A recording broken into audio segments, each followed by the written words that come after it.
예, 오늘 주시는 하나님의 말씀은 먼저 우리 요한복음 6장 53절로 58절까지 저와 여러분이 한 절씩 교독했으면 좋겠습니다. 한 절씩 교독하실 때에 살아계신 하나님의 음성을 듣게 되기를 원합니다.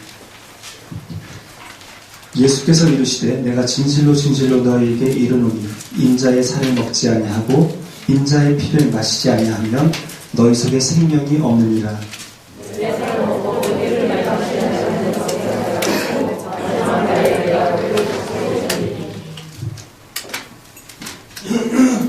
내 살은 참된 양식이요 내 피는 참된 음료로다.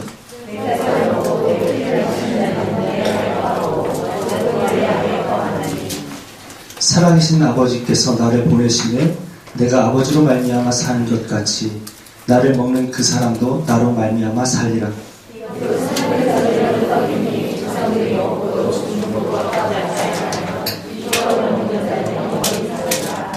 아멘.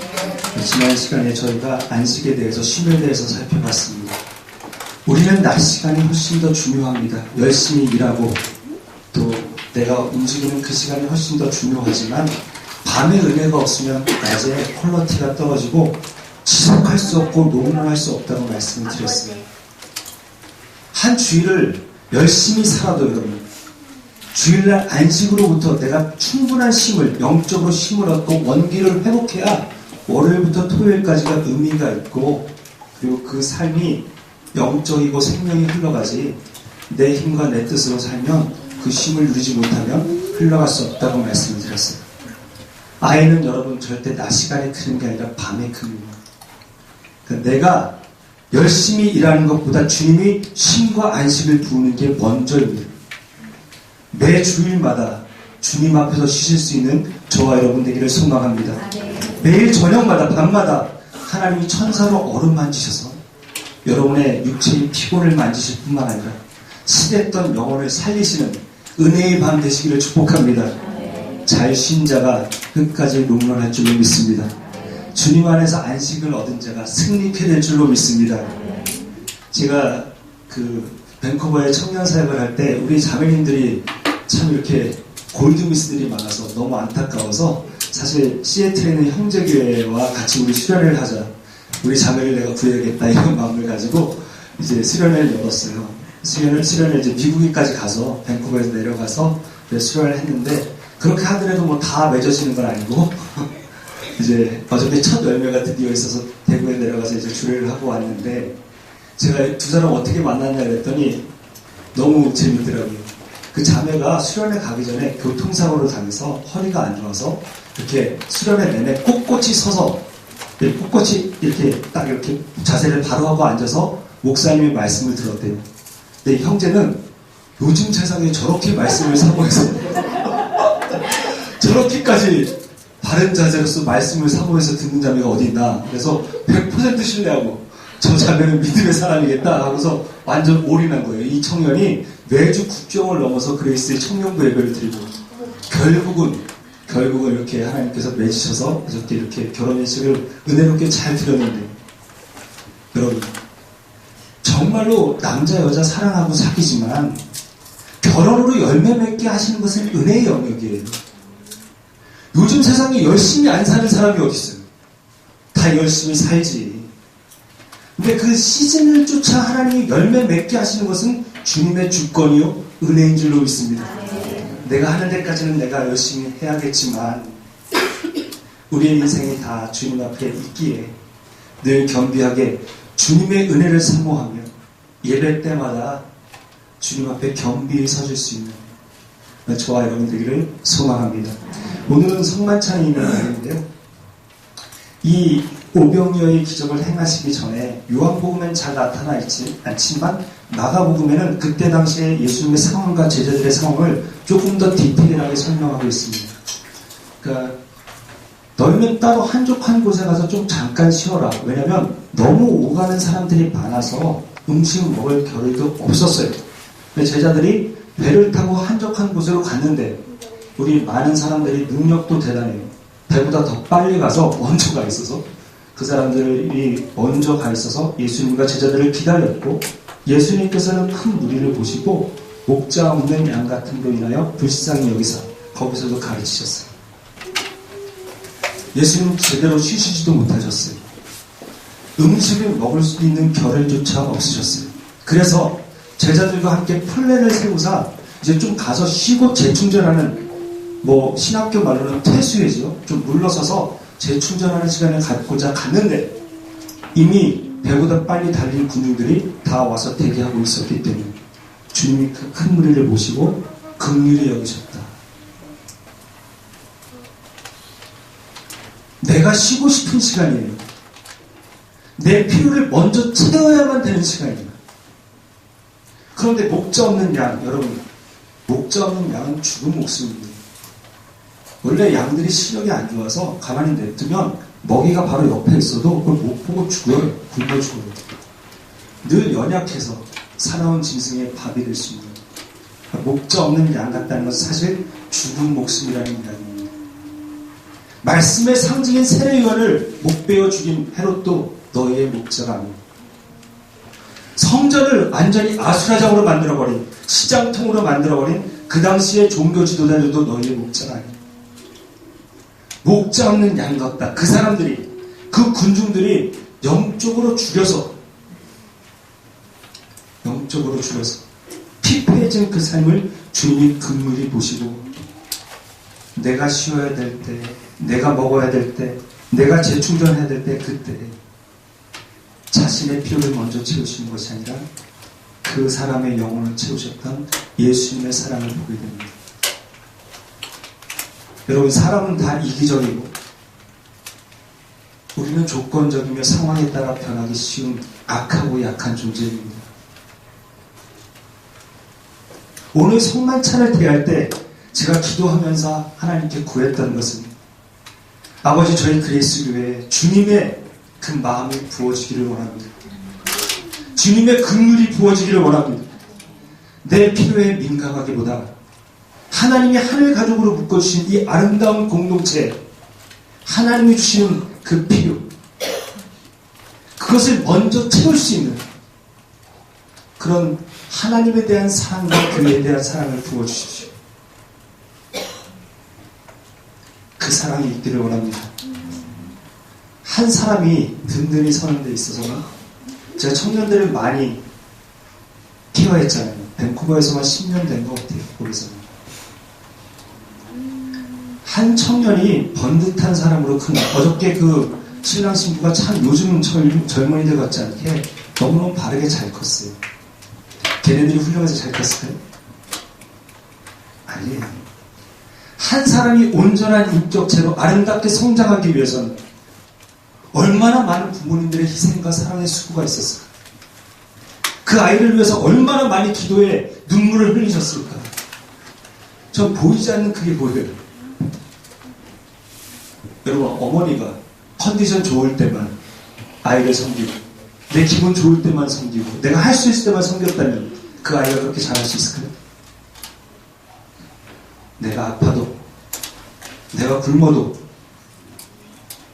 내가 헐벗어도 자기를 비우는 사랑 가운데 한 인격체가 온전한 아름다운 사랑으로 자라는 것처럼, 한 영혼이 주님 앞에 든든히 서는 것도 여러분, 누군가의 눈물과 희생과 자기 비움이 없이는 온전히 예수답지를 못합니다. 사랑하는 여러분, 주님의 사랑과 긍휼이 부어지기를 원합니다.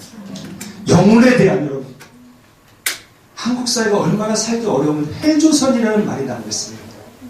얼마나 어려워요. 이 각박한 한국 사회에서 살다 보면 얼마나 많은 상처와 짐을 지고 있겠어요. 경쟁에서 이기지 못하는 내가 야속하고, 살다 보니까 주고받는 상처가 있고, 또 오래 살다 보니까 사별이 있고 이별이 있고, 얼마나 많은 인생의 짐을 지고 같이 걸어. 내가 힘들면 저 사람도 힘들겠거니, 내가 외로우면 저 사람도 외롭겠거니. 멀쩡해 보인다고 해서 다 멀쩡한 게 아니에요, 여러분. 웃는 게 아니에요. 남한테 얘기할 수 없는, 차마 얘기할 수 없는, 괜찮은 척하지만 우리 영혼에 그늘이 있어요. 그 영혼을 바라볼 줄 아는 영안이 열리기를 축복합니다. 그리고 내 필요를 먼저 채우라. 세상 사람들은 너부터 챙겨, 네 거부터 챙겨 얘기하겠지만 우리 예수 믿는 저희들에게 주의 음성, 긍휼히 여기는 자가 긍휼히 여김을 받을 것이다. 서로를 긍휼히 여길 수 있는 저와 여러분 되시길 소망합니다. 여러분, 사랑은 핑계를 찾는 게 아니라 방법을 찾기 마련입니다. 정말 주님을 사랑하세요? 정말 교회를 사랑하세요? 내가 핑계내는 사람인가요? 방법을 찾아내는 사람인가요? 난 이렇게 바빠서 안 되고, 조금만 형편이 나아지면 할 것 같고, 내가 조금만 가지면 할 것 같고, 우선순위가 잘못됐어요. 오늘 성만찬을 대할 때 정말로 주님이 주시는 은혜가 있기를 원합니다. 첫 번째로 나누고 싶은 메시지는 이것입니다. 큰 소리를 읽을까요? 시작.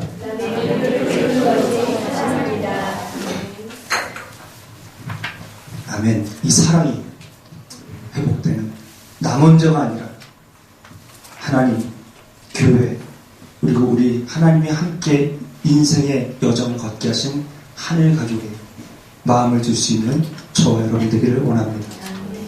그 굶주린 우리들에게 우리 주님께서 우리가 어디서 이 떡을 사서 사람들을 먹이겠는가 이렇게 제자들에게 물어보시고, 그랬더니 무지하게 똑똑했던 우리 빌립께서는 200데나리온이 부족하다고 얘기했고, 약간 조금 덜 똑똑했던 안드레는 보리떡 5개와 물고기 2마리가 있지만 이것이 얼마나 되겠습니까? 이렇게 현실적인 이야기를 합니다.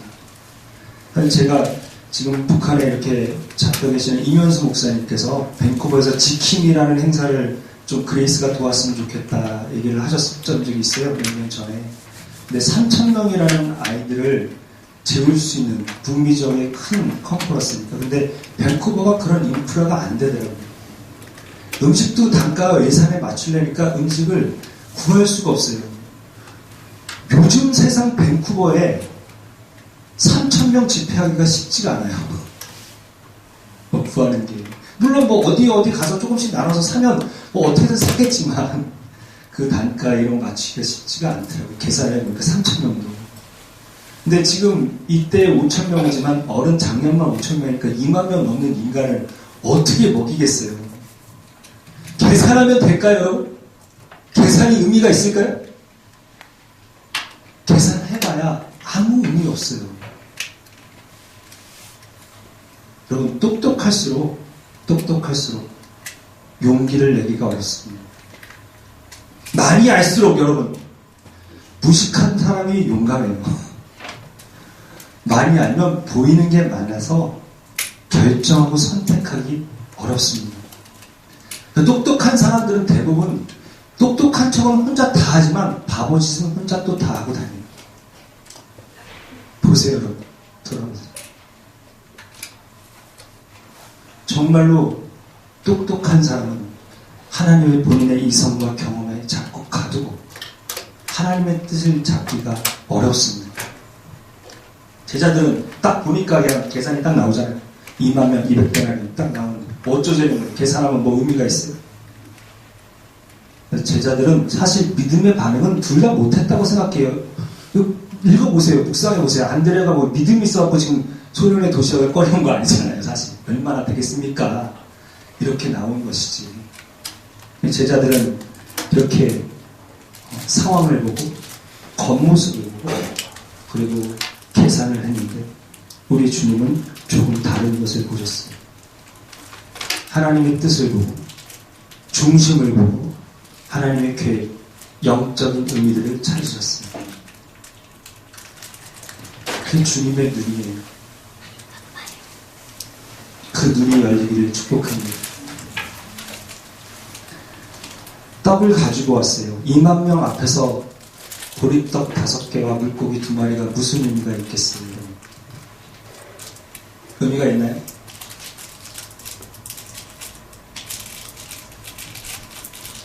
나중이랑 뭐가 틀리겠어요? 2만 명 앞에서. 근데 이 기적의 도구가 어떻게 되는지 하나님께서는, 우리 예수께서는 2만 명 앞에서 보리떡 5개와 물고기 2마리를 하늘을 우러, 우리 한글 표현을 축사하셨다 그러지만 give thanks, 하나님께 감사를 올리셨어요. 죽은 지 나흘 된 나사로 앞에서 돌을 옮겨 놓으시니까 하늘을 우러러 아버지여, 내 말, 원문은 기도입니다. 내 기도를 들으신 하나님 감사합니다. 죽은 지 나흘 된 나사로 앞에서도 우리 예수님께서는 감사하셨어요. 사랑하는 여러분, 지금 감사할 상황이 전혀 없으시죠?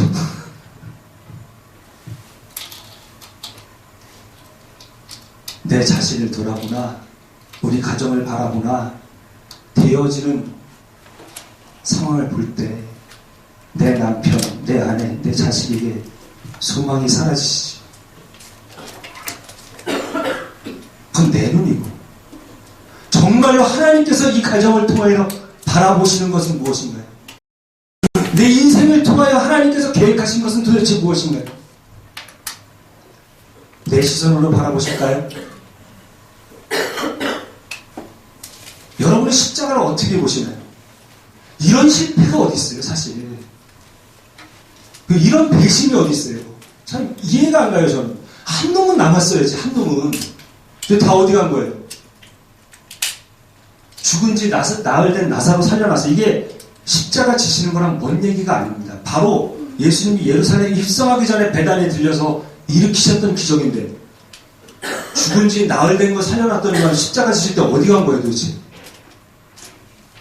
한 놈은 남았어야지. 그럼 베드로가 부인했을 때 거기서 인생 끝났으면 가룟 유다와 별 차이 없어요. 그러나 베드로에게 성령이 부어지고 하나님이 권능을 주시니까 부인의 자리에서 증인의 자리로 옮겨왔고, 하루에 3,000명, 5,000명씩 회심하며 세례를 받는 역사와 기적의 도구가 된 줄로 믿습니다.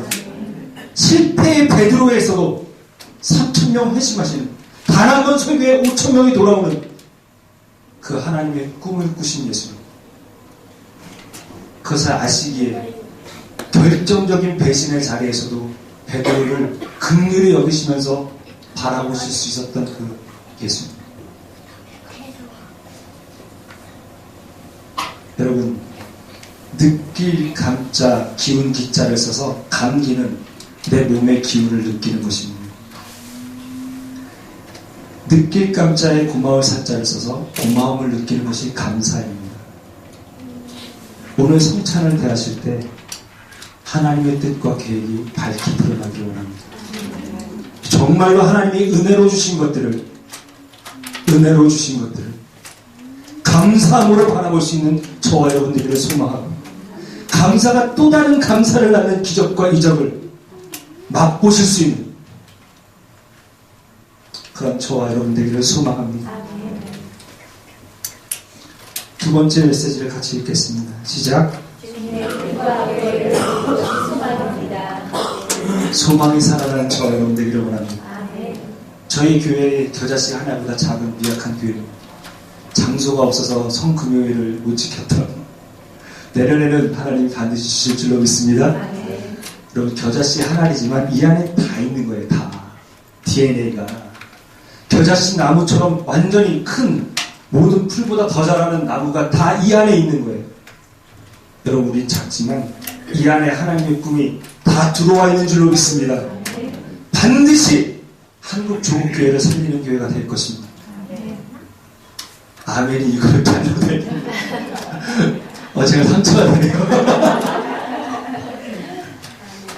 하나님이 높임을 받으시고 우리 교회를 통하여 한국을 살리실 줄로 믿습니다. 작지만 저는 꿈꾸고 싶습니다, 여러분. 현실을 보면 낭망스러울 때도 있지만 반드시 소망 가운데 하나님이 주시는 꿈을 꾸며 조국교회를 살리는 마중물로서 우리 교회를 사용하실 줄로 믿습니다. 교회를 향한 소망이 살아난다는 여러분을 돌아올 때도 소망이 살아나시길 바랍니다. 우리 청년들, 내가 받는 연봉으로 나를 대하지 마십시오. 내가 직장에서 받는 대우로서 나를 대하지 마십시오. 사람이 희한하게 자꾸 대접받는 대로 사람이 돼요. 여러분, 우리 서로를 존귀하게 대했으면 좋겠어요. 여러분이 저를, 제가 여러분을, 그리고 여러분 서로 형제자매가 예수가 저를 위하여 죽으셨다는 것을 잊지 않고 주님께서 목숨을 바쳐 살리신 영혼을 함부로 대하는 일이 없기를 축복합니다. 가장 존귀하게 서로를 대하고 서로를 소망 중에 바라볼 수 있는 아름다운 교회 공동체가 되기를 원합니다. 3절을 55절은 우리 다 같이 읽겠습니다. 시작.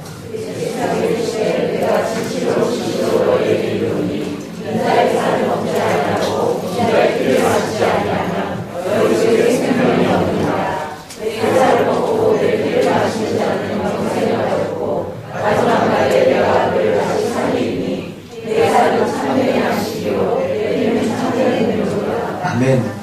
사람이 떡으로만 사는 것이 아니라 하나님의 말씀으로 사는 것이다. 이렇게 선포하시는 하나님께서 이 오병이어의 기적을 자연스럽게 성만찬으로 이렇게 예수님께서 제자들에게 모인 무리들에게 설명을 하십니다.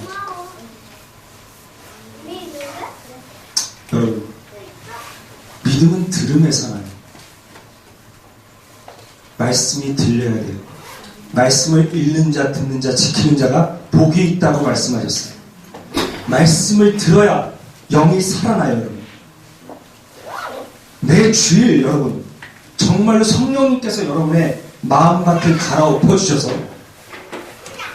길가와 같은 심령이, 돌짝밭 같은 심령이, 가시덤불에 우겨싸임을 당하는 심령이 옥토로 기경돼서 말씀이 뿌려져야 돼.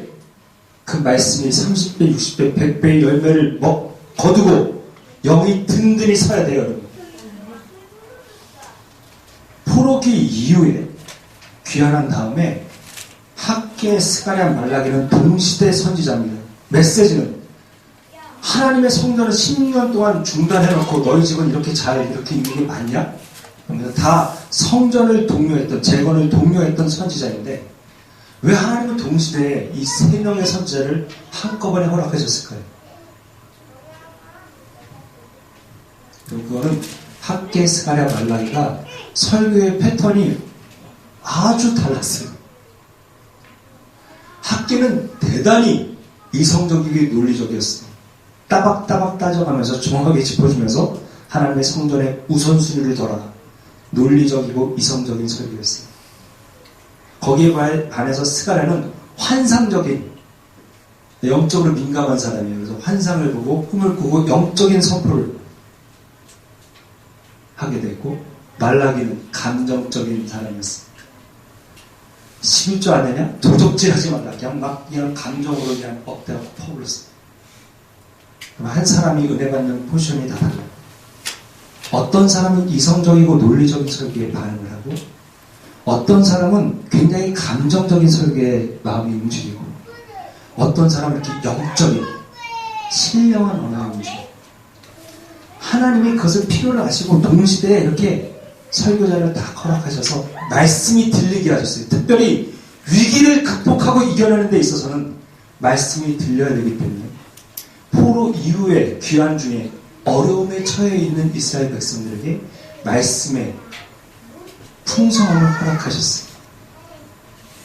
여러분, 우리 교회는 목회자가 하나이기 때문에 여러분이 정말 더 기도하셔야 돼요. 제 설교 안에 학계, 스가랴, 말라기가 다 있기를 소망합니다.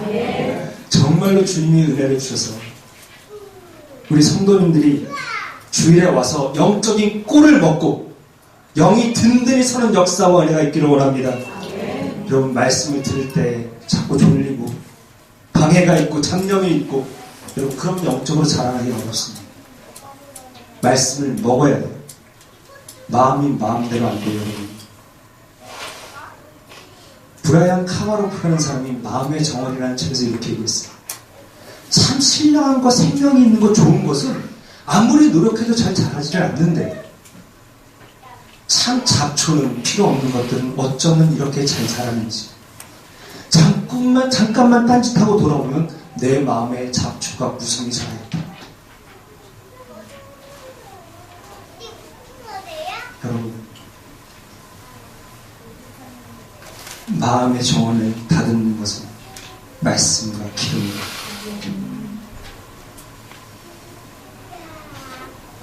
여러분의 마음가짐 주께서 가꾸시기를 원합니다. 내가 잊어야지 안 잊혀진다니까요. 말 한마디 잘못 들어서 잘못 이루시잖아요. 안 주무고 싶으셔서 밤을 꼬박 새세요? 잊어야지 하는데 안 돼서 그러시는 거 아니에요? 그 사람 왜 그런 표정으로 나한테 얘기했지? 하나 딱 꽂히면 이게 멈춰지질 않아요. 야, 저 사람 용서해야 된다. 근데 막상 그 사람 앞에서 딱 서면 얼굴만 바라봐도 용서하고 싶은 생각이 싹 사라져요. 왜 이러는 거예요? 마음이 마음대로 안 되는 거예요. 오늘 성찬을 대할 때 여러분의 영이 든든히 서셔야 돼요. 말씀을 취할 때, 생명을 취할 때 영생이 임했던 것처럼 여러분, 내 영이 든든히 서서 넘지 못할 사람을 넘어내고 참아낼 수 없는 상황을 견뎌내는, 존 스토트의 그 표현은 너무 예술적이잖아요. 내가 참아낼 수 없는 사람, 품어낼 수 없는 사람을 품어내는 것이 온유이고, 내가 견뎌낼 수 없는 상황을 내가 주님 손잡고 이겨내는 것이 인내이다. 참 기가 막혀요.